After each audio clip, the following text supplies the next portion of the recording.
नमस्कार, आप देख रहे हैं मौसम तक चैनल और मैं हूं देवेंद्र त्रिपाठी। आज 17 अक्टूबर है। 18 अक्टूबर को पूरे भारत में कैसा रहेगा मौसम का हाल, आइए जानते हैं। जो सिस्टम थे उन्होंने अपना काम कर लिया। उत्तर भारत के पहाड़ी मैदानी इलाकों में तमाम जगहों पर बारिश और बर्फबारी हुई। पहाड़ों पर मैदानी इलाकों में ओले गिरे हैं, फसलों को नुकसान पहुंचा है। पंजाब, हरियाणा में कुछ जगहों पर, राजस्थान के कुछ ज़िलों में, यहाँ तक कि मध्य प्रदेश के भी उत्तरी क्षेत्रों में कुछ स्थानों पर फसलों को नुकसान पहुंचाया है इन बादलों ने, इस बारिश ने। और उत्तर प्रदेश में भी, दिल्ली में भी बारिश हुई है और तेज़ हवाओं के साथ हुई है। जिस तरह की बारिश हुई है, जिस तरह की हवाएं चल रही थी, ऐसा लग रहा था कि प्री मॉनसून सीजन चल रहा हो, यानी अप्रैल और मई का महीना जब तेज़ आंधी तूफान के साथ बारिश की गतिविधियां होती हैं।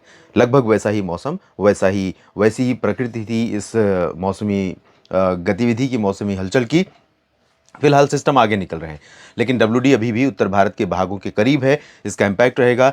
हरियाणा के ऊपर सर्कुलेशन है, राजस्थान के दक्षिण पश्चिमी क्षेत्रों पर एक सर्कुलेशन यहाँ पर बना हुआ है, और साथ ही साथ दो इम्पॉर्टेंट सर्कुलेशन जो इस समय अब समुद्री क्षेत्रों में बन चुके हैं और जिनका रोल, जिनकी भूमिका आने वाले दिनों में देखने को मिलने वाली है। बंगाल की खाड़ी में यहाँ पर बना है सिस्टम सर्कुलेशन, और अगले 2-3 दिनों में ही, 2 दिन में ही ये सिस्टम, 2 दिन में क्या, मुझे लगता है कि अभी इसको समय लगेगा लो प्रेशर बनने में। और लो प्रेशर बनने के पहले या बनने के बाद ये सिस्टम पश्चिमी और उत्तर पश्चिमी दिशा में आगे बढ़ेगा शुरुआती समय में। और इसके अलावा जो अरब सागर में बना हुआ सिस्टम है, सर्कुलेशन है, ये सर्कुलेशन भी यहाँ से पश्चिमी और उत्तर पश्चिमी दिशा में बढ़ेगा और 18-19 अक्टूबर के बीच में ये यहाँ पर इंटेंसिफाई होकर लो प्रेशर, उसके बाद फिर डिप्रेशन बन सकता है। तो दोनों सिस्टम काफ़ी प्रोमिनेंट रहेंगे, और ये प्रोमिनेंट सिस्टम जिसका जिक्र मैंने आपने न्यूज़ मीडिया मंच पर एक वीडियो सुबह डाला था, उसमें देखा होगा, किया था कि इन दोनों का ट्रैक क्या हो सकता है। वैसे तो अभी बहुत ज़्यादा खतरा भारत के ऊपर नहीं नज़र आ रहा है, मॉडल के ज़्यादातर इंडिकेशन भारत के भागों से दूर ही दिख रहे हैं इन दोनों के, लेकिन फिर भी हमें सतर्क रहना होगा और इस पर नज़र बनाकर रखनी होगी। तो आइए इन परिस्थितियों के बीच में जान लेते हैं कि अगले 24 घंटों में फिलहाल कहाँ पर बारिश होने की संभावना है। बाकी बातें अगले बुलेटिन में करेंगे।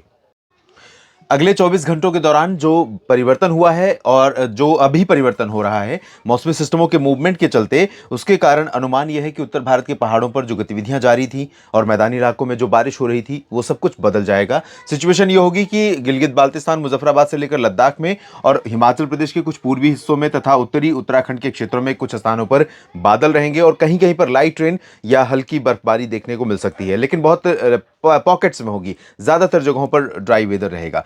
जम्मू कश्मीर की बात अगर करें तो श्रीनगर, गुलमर्ग, काजीगुंड, पहलगाम और पहलगाम समेत जो घाटी के नीचे का क्षेत्र है, जम्मू संभाग है, जम्मू, कटरा, उधमपुर और आसपास का हिस्सा, इन भागों में शुष्क मौसम रहेगा, मौसम साफ रहेगा, लेकिन टेम्परेचर नीचे जाएगा। और शिमला सहित, धर्मशाला सहित हिमाचल प्रदेश में भी अधिकांश जगहों पर ड्राई वेदर की संभावना है, लेकिन पूर्वी हिमाचल में भी आइसोलेटेड प्लेसेस पर, यानी एक दो जगहों पर कुछ गतिविधियां हो सकती हैं, क्योंकि अभी इसका रेमिनेंट, या कह सकते हैं कि इसका बचा हुआ प्रभाव कुछ न कुछ असर दिखा सकता है मौसम के ऊपर। पंजाब और हरियाणा तथा दिल्ली, राजस्थान, उत्तर प्रदेश, इन 5 राज्यों में पूरी तरह से ड्राई वेदर रहेगा और यहाँ पर बारिश होने की संभावना फिलहाल 18 अक्टूबर के लिए नहीं है। तो अमृतसर, फजिल्का, फरीदकोट, लुधियाना, पटियाला, बरनाला, मोगा, जालंधर, पठानकोट, रूपनगर, नवा शहर से लेकर पंचकुला, चंडीगढ़, अंबाला, यमुनानगर, कुरुक्षेत्र, करनाल, कैथल, जींद, हिसार, सिरसा, फतेहाबाद, रोहतक, सोनीपत, पानीपत से लेकर रेवाड़ी, चरखी दादरी, झज्जर, महेंद्रगढ़, गुरुग्राम, फरीदाबाद, पलवल, दिल्ली और राजस्थान में चूरू से लेकर गंगानगर, हनुमानगढ़, बीकानेर, जैसलमेर, बाड़मेर, जोधपुर, जालौर, पाली, सिरोही, उदयपुर, डूंगरपुर, प्रतापगढ़, भीलवाड़ा, माउंट आबू, कोटा, सवाई माधोपुर से लेकर अजमेर, जयपुर, अलवर, भरतपुर, झुंझुनू, दौसा, धौलपुर, करौली समेत तमाम जगहों पर शुष्क मौसम के बीच में कुछ हवाओं का, ठंडी हवाओं का असर आएगा। इसमें उत्तरी क्षेत्रों में अजमेर और सवाई माधोपुर, जैसलमेर तक उत्तरी हवाओं का थोड़ा असर बढ़ेगा, जिसकी वजह से रात और सुबह के तापमान में थोड़ी सी गिरावट आ सकती है। दिन का तापमान थोड़ा सा राइज करेगा, क्योंकि आसमान साफ होगा और बादल कम होंगे। बारिश की वजह से जो नमी एटमॉस्फेयर में हो गई थी और आसमान में बादल छाए रह रहे थे, धूप का असर कम हो रहा था, तो मैक्सिमम टेम्परेचर काफ़ी नीचे आ गया था उत्तर भारत के मैदानी इलाकों में।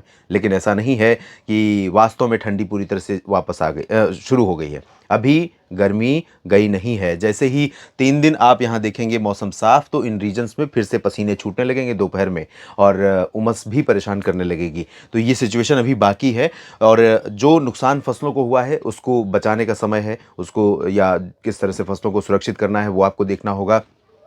कई जगहों में खबरें हैं, पंजाब और हरियाणा में मंडियों में काफ़ी पानी भरने की वजह से या खुले में जो अनाज पड़ा हुआ था उस पर ध्यान नहीं दिया गया और उसको नुकसान पहुंचा। खेतों से खलिहान तक और खलिहान से मंडी तक, यानी जब भी खेतों में तो एक बार को फसल बारिश से बच भी सकती है, लेकिन जब खलिहान में हो और मंडी में अनाज हो तो उस दौरान फसल का या अनाज का बचना बहुत मुश्किल होता है, बारिश हो तो ऐसे में किसान भाइयों को और ख़ास तौर पर मंडी समितियों को, जो लोग खरीदने वाले हैं, उनको ध्यान रखना चाहिए। फसलों को खुले में न छोड़ें, खलिहानों में लेकर गए हैं अगर फसल को, तो उसको किस तरह से रखना है सुरक्षित, उसका भी ध्यान रखें।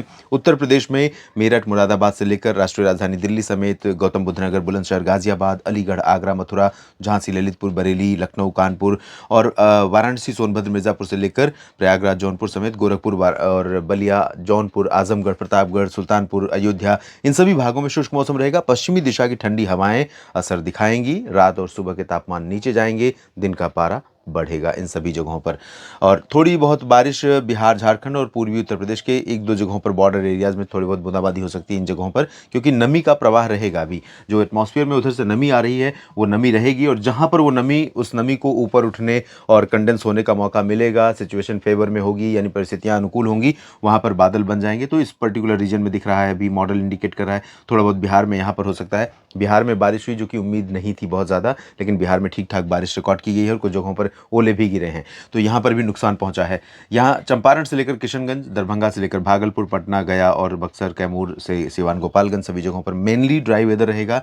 सिमिलर कंडीशन उत्तर प्रदेश वाली रहेगी। दिन में गर्मी थोड़ा बढ़ेगी, रात और सुबह का थोड़ा सा ठंडक और बढ़ जाएगी। झारखंड में दुमका, देवघर, रांची, जमशेदपुर समेत अधिकांश जिलों में यहाँ पर भी शुष्क मौसम के बीच में तापमान में गिरावट हो सकती है उत्तर पश्चिमी ठंडी हवाओं के कारण, और दिन में यहाँ धूप रहेगी। पश्चिम बंगाल में भी यही हाल रहेगा, और उप हिमालय पश्चिम बंगाल, सिक्किम में भी सिमिलर कंडीशन रहेगी। और इधर पूर्वोत्तर भारत के क्षेत्रों में देखें तो अरुणाचल प्रदेश, असम, मेघालय, नागालैंड, इन सभी भागों में आइसोलेटेड प्लेसेस पर लाइट रेन हो सकती है। मणिपुर, मिजोरम, त्रिपुरा में शुष्क मौसम रहेगा सभी जगहों पर, और मध्य भारत के भागों में गुजरात, महाराष्ट्र, मध्य प्रदेश, छत्तीसगढ़, उड़ीसा, सभी जगहों पर शुष्क मौसम के बीच में। ओडिशा में एक दो जगहों पर बारिश की संभावना थोड़ी बहुत रहेगी, बाकी जगहों पर बारिश के आसार नहीं है। दक्षिण भारत में परिवर्तन होगा आने वाले दिनों में, क्योंकि नॉर्थ ईस्ट मानसून के आने का समय है, लेकिन इसी बीच में दो सिस्टम बन रहे हैं। ये थोड़ा सा नॉर्थ ईस्ट मानसून के सेट होने में थोड़ा बाधा बन सकते हैं। देखना होगा क्या स्थितियां रहती हैं। तटीय आंध्र प्रदेश और आंध्र प्रदेश के रायलसीमा तथा तमिलनाडु के आंतरिक इलाकों में कुछ स्थानों पर बारिश हो सकती है। इधर तटीय कर्नाटक और दक्षिणी आंतरिक कर्नाटक में कुछ जगहों पर, जबकि केरल और लक्षद्वीप में कई जगहों पर भारी बारिश की संभावनाएं हैं। तो देश के अधिकांश जगहों पर अभी शुष्क मौसम होगा, लेकिन जो सिस्टम बन रहे हैं उनका क्या प्रभाव रहेगा आने वाले दिनों में, इस पर नजर रखनी होगी। लगातार बने रहिएगा मेरे साथ, मैं आपको अपडेट करता रहूंगा। जुड़े रहिएगा न्यूज़ मीडिया मंच और मौसम तक चैनल के साथ।